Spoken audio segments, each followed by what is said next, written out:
The cold is back, so prepare your blankets and get comfortable for this long, dark, and chilly night as we let the darkness take control. My uncle is an avid outdoorsman with a bit of hippie wanderlust. He did the Peace Corps twice, once in Kenya and another time in Egypt. He's seen some stuff, some creepy stuff in those countries, including weird rituals and the aftermath of some murders. Anyway, he's an outdoor guy who was always best friends with a Native American fellow and went hunting with him in the traditional bow and arrow style just to be closer to nature. They hunted, gathered from the wild, and used everything up, sort of an attitude where nothing goes to waste. He didn't take the modern world for granted. My uncle and his friend mainly hunted deer in southern Ohio in an area called Hocking Hills, which touches the Appalachian Mountains. A bit of the area's backstory. There have been years' worth of reports of wild people living in the woods down there, people who went off the grid. There's also talk of cults living in the woods, along with a consistent rumor that these people practiced cannibalism. That rumor intensified after reports surfaced of a backwoods person coming into one of the local towns, smashing things, and later being diagnosed with advanced mad cow disease.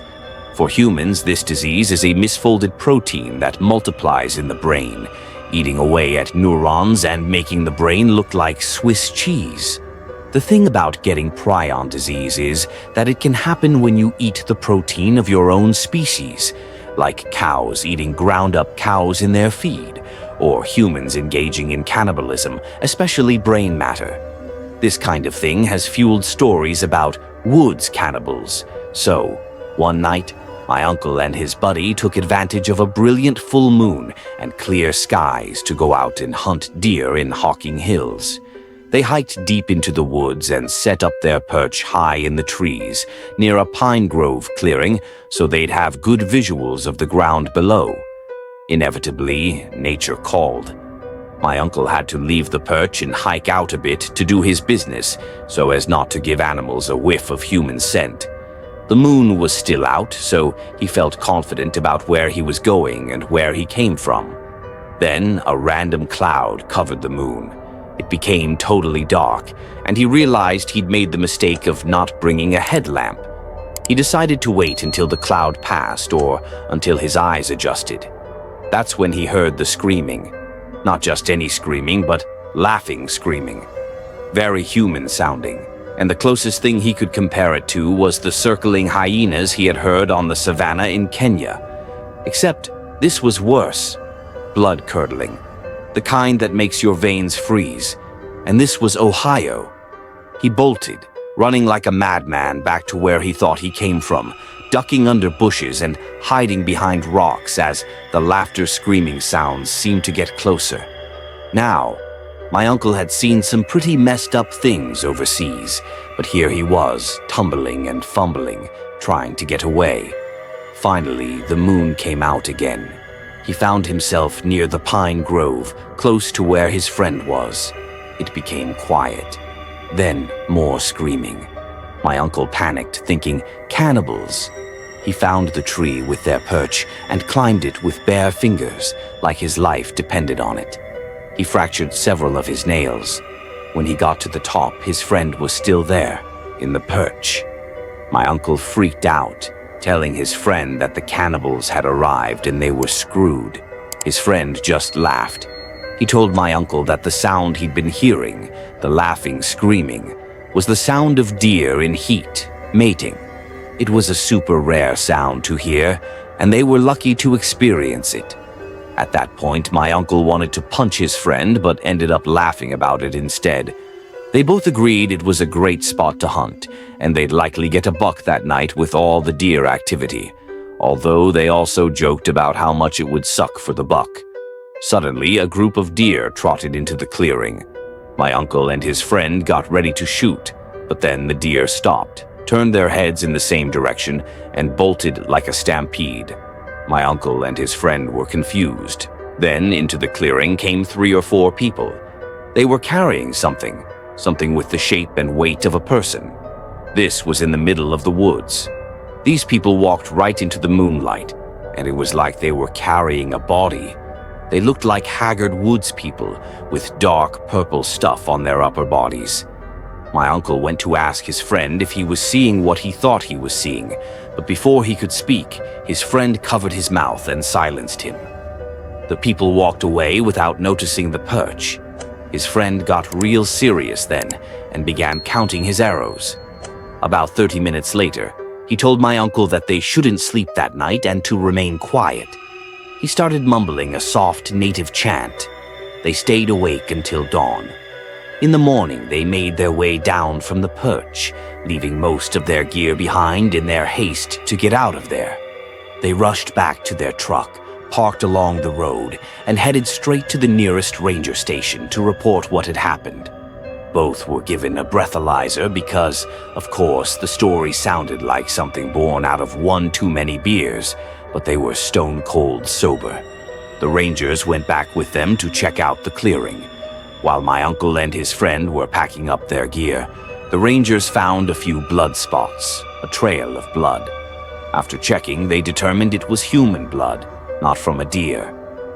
That was enough for my uncle. He was ready to leave. Fast forward to later that day, my uncle's friend suddenly stopped dead in his tracks and told my uncle that he had begun the night with 2 quivers, each containing 6 arrows. After the night's events, he now had only 9. 3 arrows were missing. They had left all their gear strapped securely in the perch, so someone must have been watching them and taken the arrows while they were away. My uncle's friend got rid of his bow and arrows after that, saying they were tainted by dark spirits. He even performed a ritual with his tribe and my uncle to purify them. Later they learned the blood matched a missing persons case, but no human remains were ever found. Despite bringing in dogs, the missing person was never recovered, and no evidence of a crime was ever found. My uncle is convinced that the sounds he heard that night weren't just deer in heat. That was the last time they went deer hunting in Hocking Hills. To this day, our family avoids hiking there, and I'm especially wary of hiking anywhere in the Appalachians.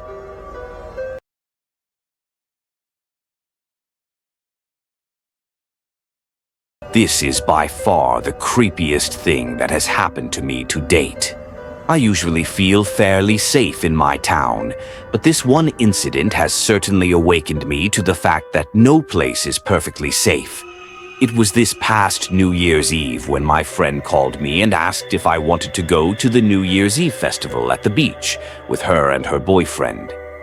Being the kind of person who normally just stays at home and does nothing special for this particular holiday, I of course agreed.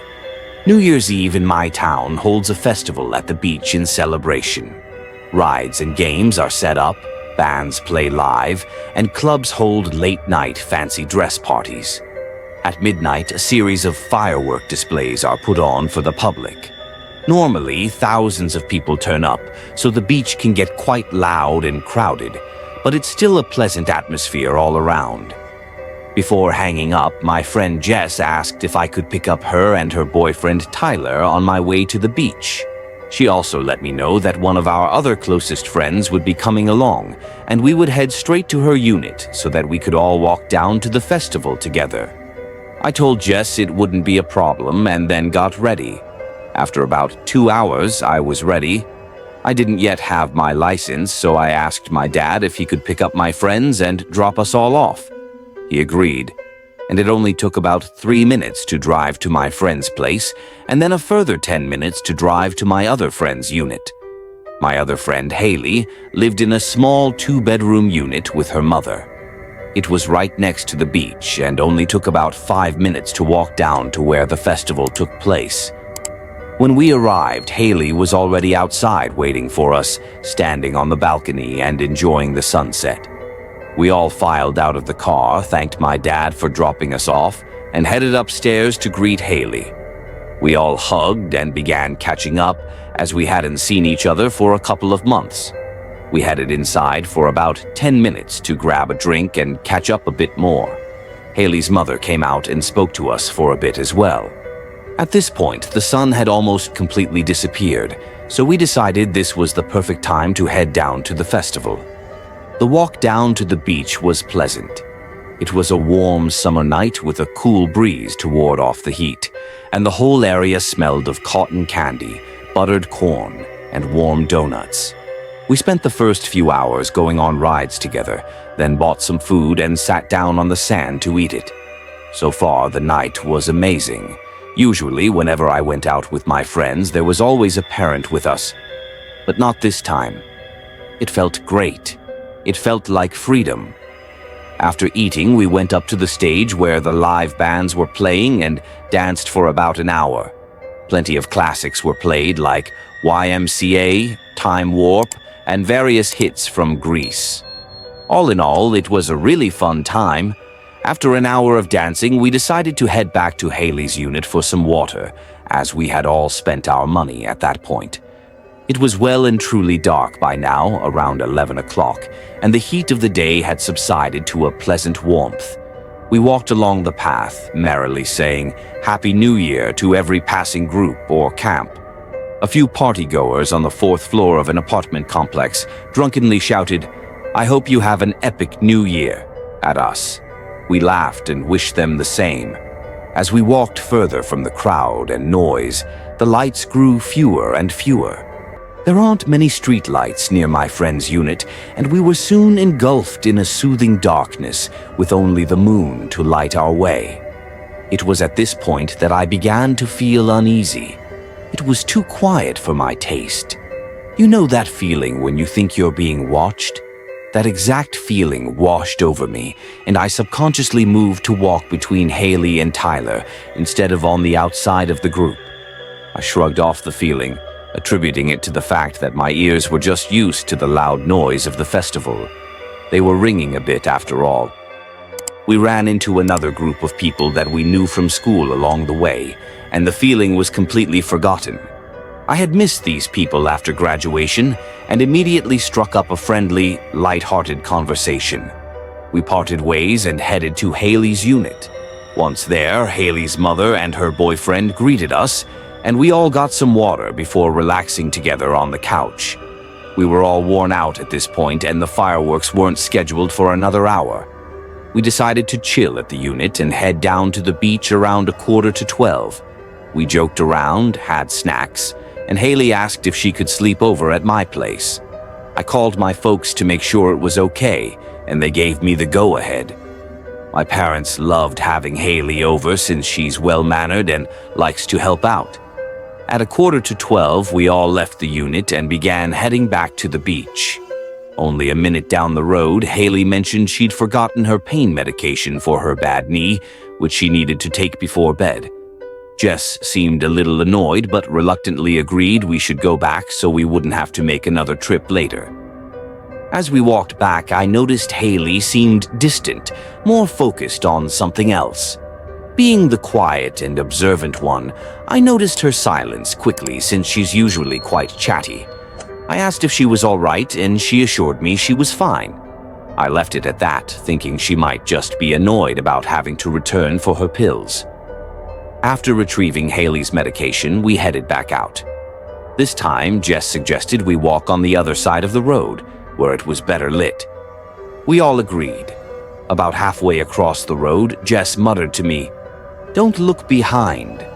My first thought was, maybe there was a drunk person doing something embarrassing, but then Jess added, "Walk faster." Immediately, we all obeyed, knowing that whenever Jess got serious, it was for good reason.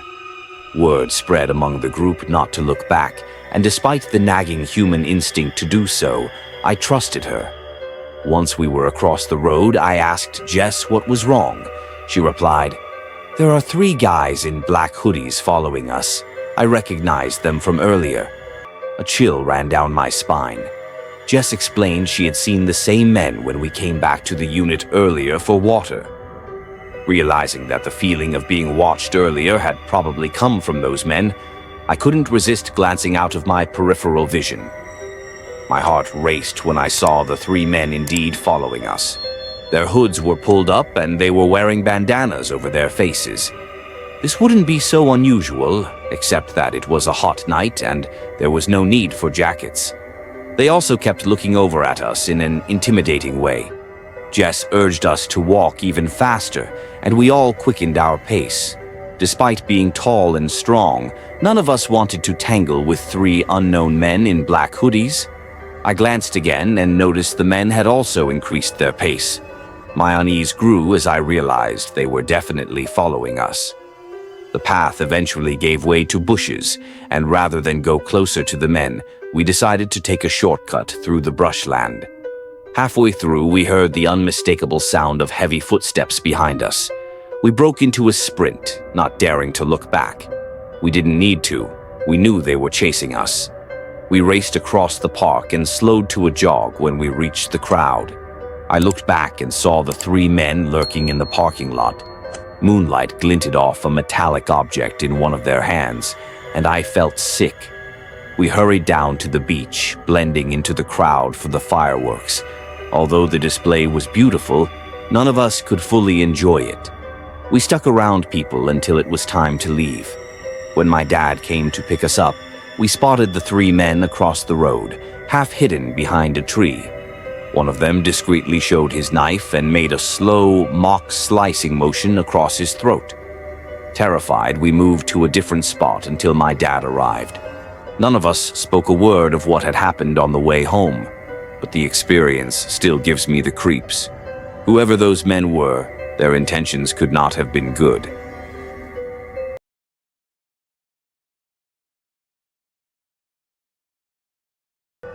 My father is a logger, specifically one who operates a trestle, which is basically a giant machine capable of cutting down massive trees and cutting them to specified lengths. This means he spends a lot of time alone in the deep forest.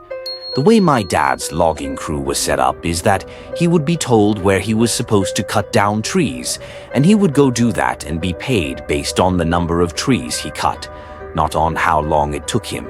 So, my dad used to work 16 to 20-hour days, constantly to try and get as much done as quickly as possible.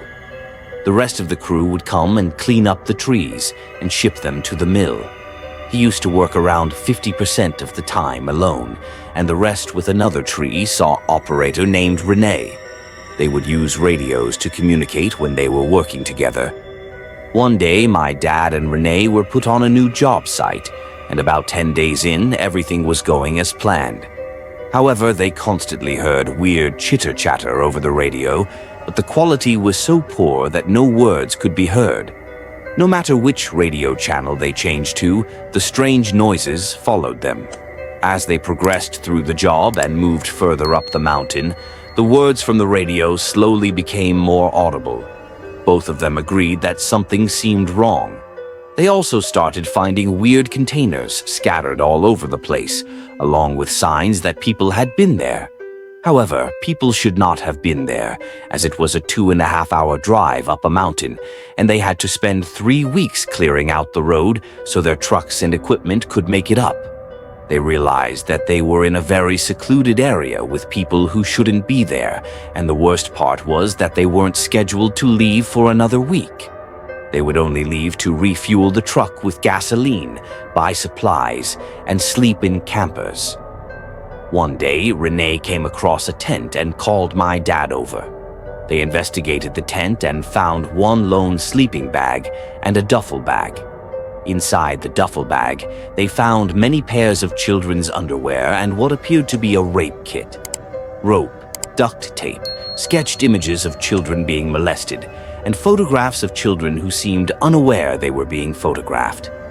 In the tent, they also found a small amount of food, including canned goods and an apple, which proved that the tent had been occupied recently since the apple had no mold.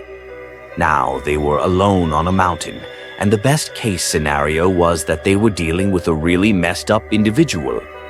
Renee instantly wanted to leave, but my dad, being the hardest-working person I've ever met, insisted that they needed to finish the job before leaving.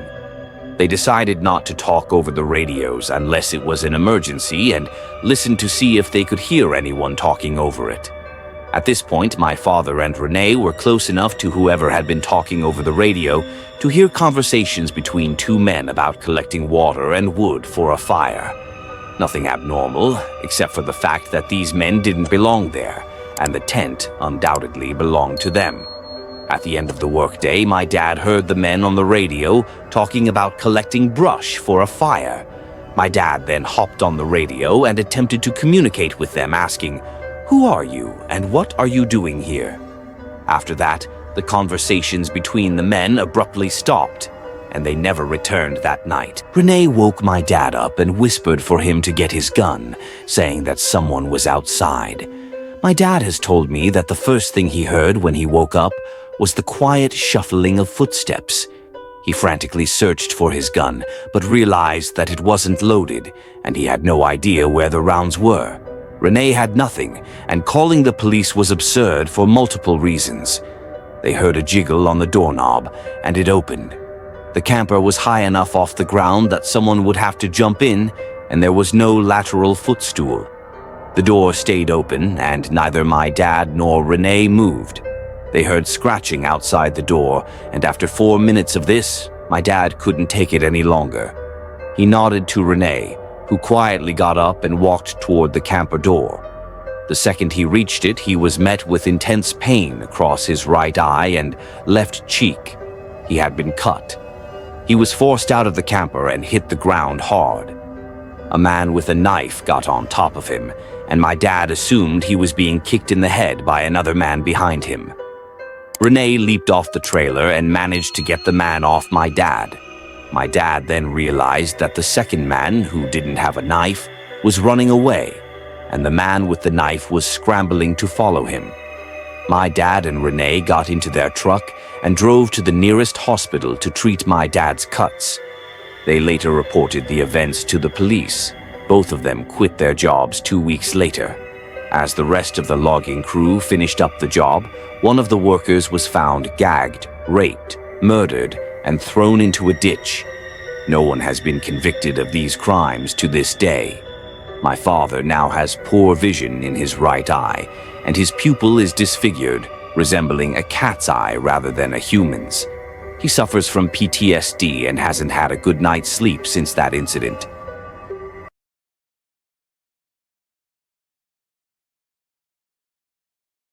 I'm a fairly small girl, though I like to pretend that my 5-foot-tall self isn't afraid of anything. I have facial piercings, brightly colored hair, and an attitude to match. In March of 2013, at 19 years old, I started working at a gas station in a quieter area of my city, and I absolutely loved my job. I would occasionally get creepy late-night visitors, but nothing I couldn't handle on my own. Not long after I started, an ice cream shop and a barber shop, both owned by the same family, opened in the same plaza. Pretty cool, right? One summer day, the barber came over to the gas station, drove over one of the gas tank covers and flipped it, leaving the pipe exposed. Since gasoline is stored in large tanks underground, any opening in the pipes is a serious hazard due to the risk of sparks, rainwater, and more. Knowing the risks, I was concerned. I went outside to the crowded parking lot with him, and I noticed him looking at me in a strange way. He said, "You look good today," which I shrugged off as a genuine compliment, being careful not to give the wrong impression. I nodded quickly and said, "Thanks," but I felt uneasy about the way he looked at me. I didn't stress too much, though, because there were plenty of people around. I quickly kicked the cover back in place and thanked him, then returned to the service counter, knowing customers were waiting. A short while later, he came back in with a bowl of ice cream from his shop and set it on the counter, saying, "I'm sorry for pulling you away from work. I was just worried someone might get hurt." I smiled and thanked him, moving the bowl to the side. When I went to get my wallet, he refused to let me pay, saying all I needed to give him was a kiss. Laughing, I thought he was just joking, like many of my older clientele do. I responded, "No kisses, but if I could, I'd give you a hug," assuming he knew the workplace rules and common boundaries. After that little exchange, he pointed out that some chocolate bars and empty boxes outside the counter were out of place. My work was always very particular about the display, so without thinking, I went over to fix them. That's when I felt his hand graze my behind.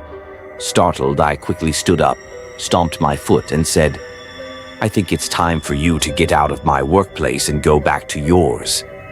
I hurried back behind the counter. He apologized profusely, saying he was just adjusting his apron and that he'd never do such a thing. I started to feel like I'd overreacted until I realized something. It was impossible for his vehicle to have flipped the tank cover.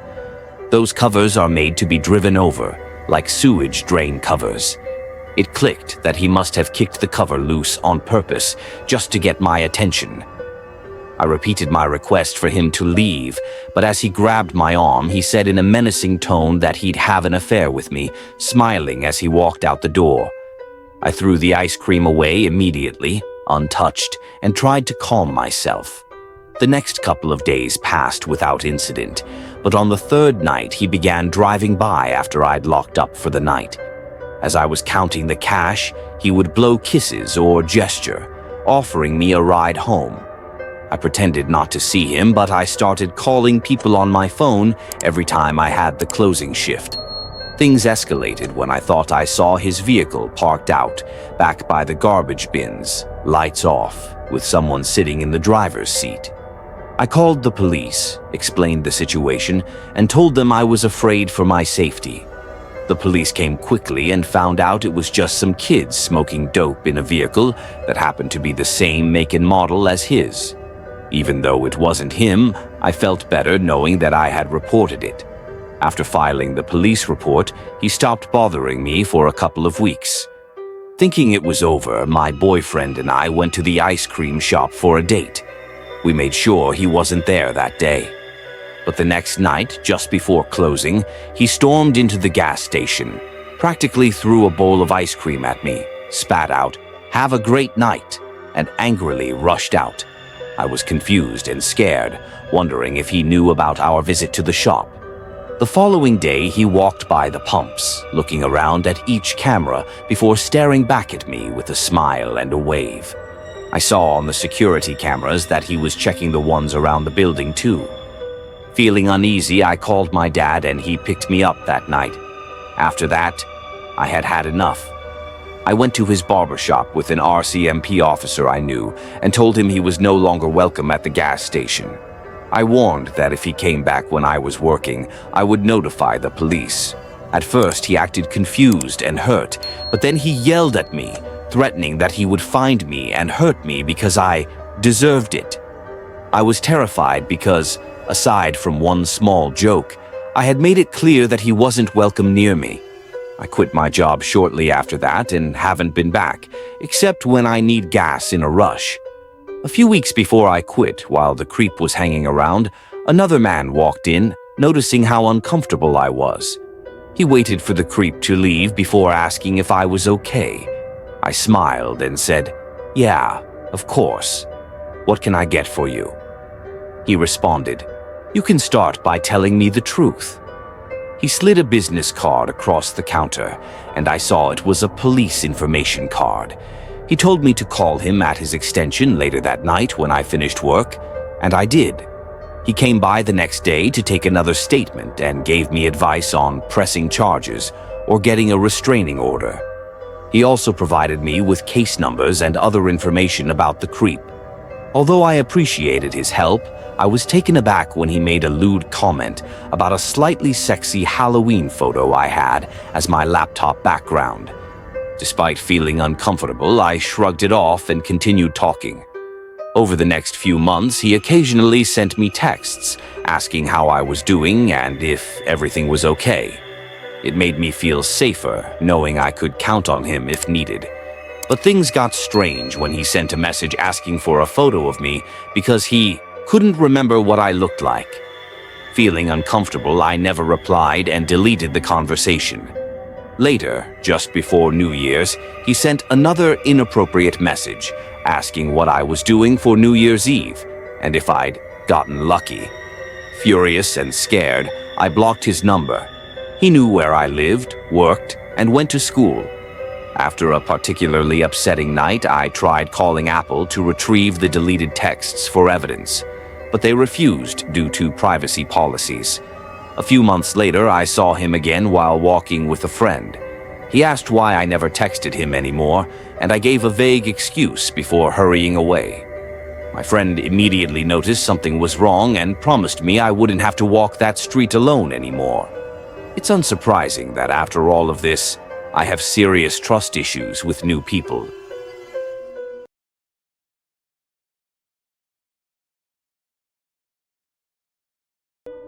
I've been hiking since I was a kid, so I have a number of stories. However, the most terrifying one happened when I was 16. I had just gotten my license and decided to go on a 3-day solo hike. On the second day, I stopped by a river to collect and purify water. While I was gathering the water, I heard what sounded like wind chimes coming from the other side of the river. Curious, I walked back about 20 feet and saw what looked like a dozen small houses made of sticks, bark, and logs. The houses were only a couple of feet tall. As I kept walking down the path where these little structures were, they led me down a small hill. At the bottom of the hill, there was a full-sized house, built in the same style as the others, and attached to the front were wind chimes. From a distance, I noticed animal pelts hanging around, and I assumed whoever lived there was a hunter displaying the pelts. But as I got closer, I realized they weren't just pelts. They were whole, rotten carcasses. Horrified, I grabbed my bag and hiked through part of the night to get as far away as possible. I couldn't sleep that night as I kept hearing the sound of the wind chimes, although I think it was just in my head. The next morning, I still had a full day's hike ahead of me to reach the end of the trail where the rangers were stationed. When I finally got there, I told them what I had seen and pointed out the location on a map. They told me they would check it out, remove anything unauthorized, and kick out anyone who wasn't supposed to be there. They thanked me and assured me they would handle it. I know some rangers at different parks, and I'm aware that they carry guns.